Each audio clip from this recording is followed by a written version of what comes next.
Now we're going to focus on multiplication. So we're going to use the chart to build an array representing how many pounds of fish each animal eats each day. Arrays are very helpful for us in a multiple of different ways. So we're going to use arrays not only when we use with whole numbers, when we tackle fractions, even when we tackle decimals. They're very helpful in a variety of different ways for students to see how things work. So we have aquarium animals here on the left. We have the amount of animals that we have of each type in the middle, and then how much fish they eat. So let's focus on the emperor penguin. If we have 4 penguins and they each eat 11 pounds of fish, we need to determine how many total pounds of fish we need. So we need 4 times 11. So I've got my base 10 pieces here. We're going to make 1, 2, 3, 4, 5, 6, 7, 8, 9, 10, 11. There's one row, so there's for one penguin. 2, 4, 5, 6, 7, 8, 9, 10, 11. Or there's 2, 1, 2, 3, 4, 5, 6, 7, 8, 9, 10, 11. And there's 3, 1, 2, 3, 4, 5, 6, 7, 8, 9, 10, 11. So we could then individually count them, or this particular interactive manipulative counts them for us as we go. But it might be nicer if instead of using just individual units, that perhaps we decide that we'd like to use 10 pieces. So we need 4 rows of 11. So 10, 11. So there's for one penguin, 2 penguins, 3 penguins, and 4 penguins. So we get the same number. And notice that we have it kind of in 2 separate categories. We've got the long pieces, so the tens, and then we have the units. So if I were to have rotated our picture to the left a little bit, we had 4 rows and we had a long and a unit for each row. So I had a row of 10 and then a unit. So if we were to think about breaking down 11 into tens and ones, we would essentially take 4 times 10 to get 40, 4 times 1 to get 4. Adding those pieces together, we would get 40 plus 4, which is 44. So we have a more abstract array here versus using the base 10 pieces for a visual effect. Now if I look at the bottlenose dolphins, there's 5 of them by 27. Well, instead of using 27 individual units, we might want to use 10, 20, 1, 2, 3, 4, 5, 6, 7. And I'm sorry, I wish these could rotate so that they would be in a rectangle going left and right instead of up and down. But there's for one dolphin. Yep, dolphin. We have 5 of them. 1, 2, so there's for 2, 3, 4, 5. So then we just need to fill in our units, 7 more. 1, 2, 3, 4, 5, 6, 7. 1, 2, 3, 4, 5, 6, and 7.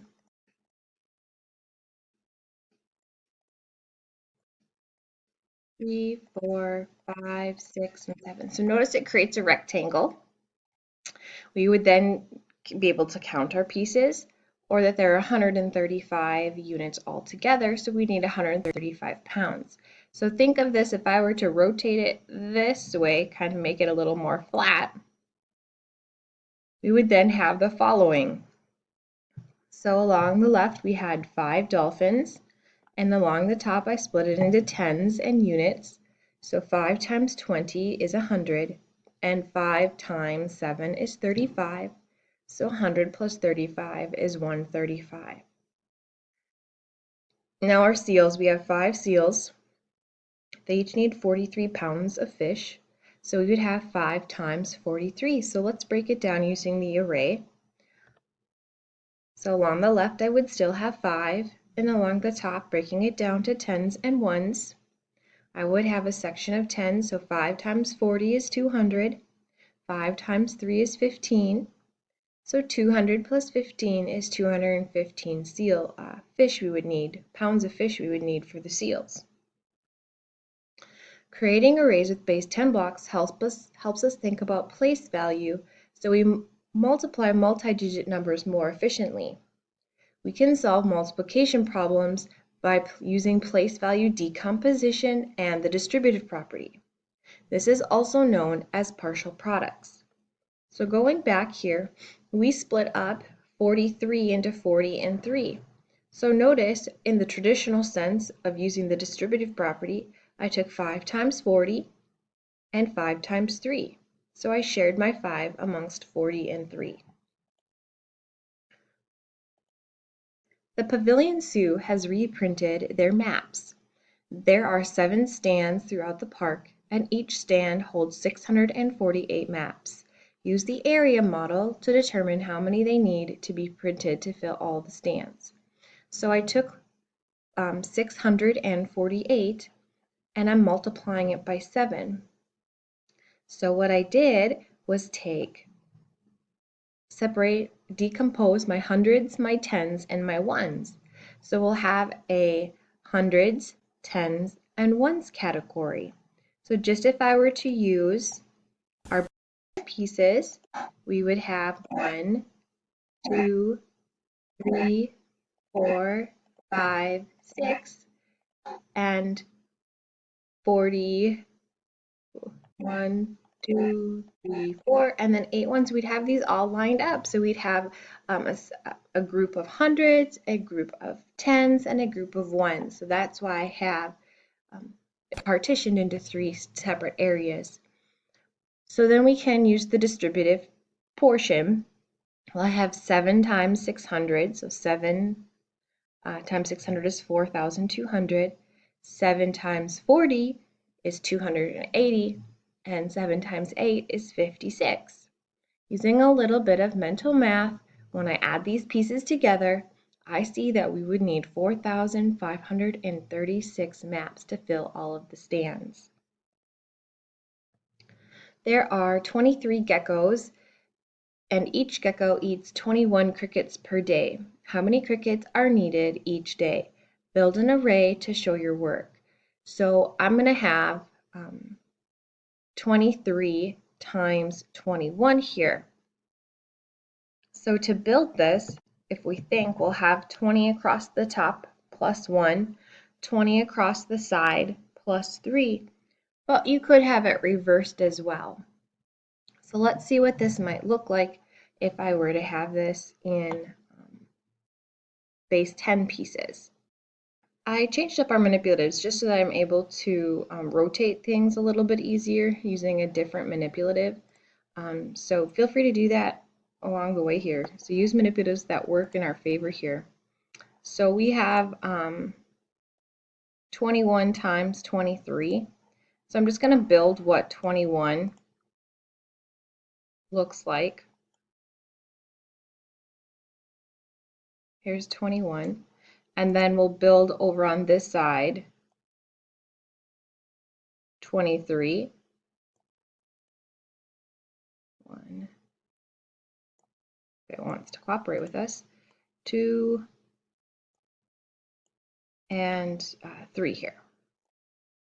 So now let's actually fill in the box. Well, if I have 10 times 10, well, that's going to give me 100. So I need to fill in my rectangle here.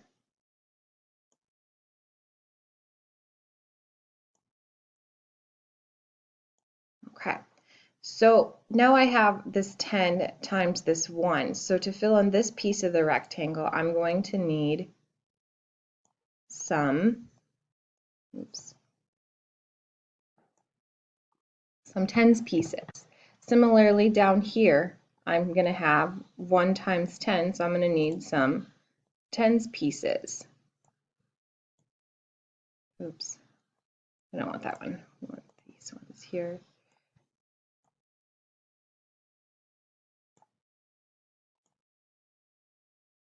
So we need to fill in to make a rectangle.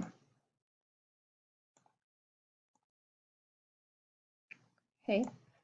So although these are split apart or partitioned, we can still iterate and put them back together. Further, I have this little piece of my rectangle not filled yet. The only thing that can fit in those spaces are ones.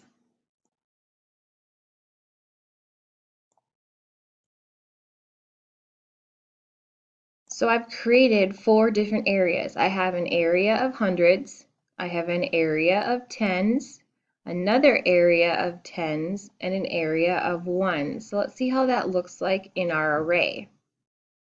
So in our array, we have the 20 and the 1, so the tens and the ones, 20 and 3, so the tens and the ones, and I separated it into 4 different areas. Remember, we had the area of the hundreds, this was a tens area, and the units area. So it's not drawn to scale, of course, but it does just separate for us. And then we have our different numbers. So 20 times 20 is 400. We certainly had 4 groups of 100. In this little area here, we have 20 times 1. We did have 2 tens there, so it would be 20. Here we created, there was 10 here, a group of 10 here, and each one had 3, so we had 3 times 20, so 60. And then our units was 3 times 1, which is 3. And if we add them all together, we get 483. Use an array to show 39 times 33. So break this up into the tens and the ones and see if you can't do the multiplication using the array model. Pause the video, come back, and we'll talk about it.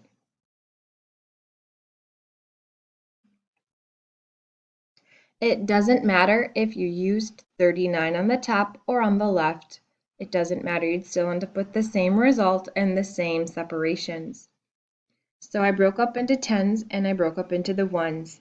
30 times 30 is 900 for our hundreds. We would have 2 different groups of tens here. We'd have 30 times 9, so 270. 30 times 3, which is 90. And 9 times 3, which is 27. Using a little bit of mental math, we would see that this would result in 1,287. Use an array to show 141 divided by 3. This time we know the result, and we want to divide it into 3 different groups. So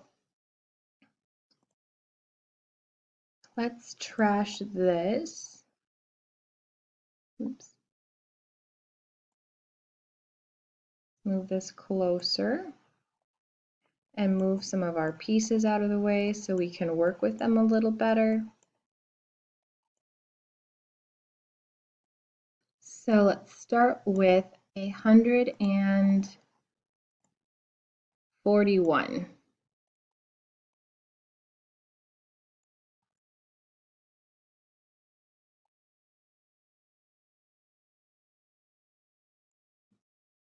And we want to split this into 3 groups. Well, certainly, I cannot split 100 into 3. I can't make a rectangle out of this. So I'm going to exchange my 100 for 10 longs here. So 1, 2, 3, 4, 5, 6, 7, 8, 9, 10. So now I've regrouped them. I have 14 different ones. So let's start putting them into groups of 3 and see what we can come up with. So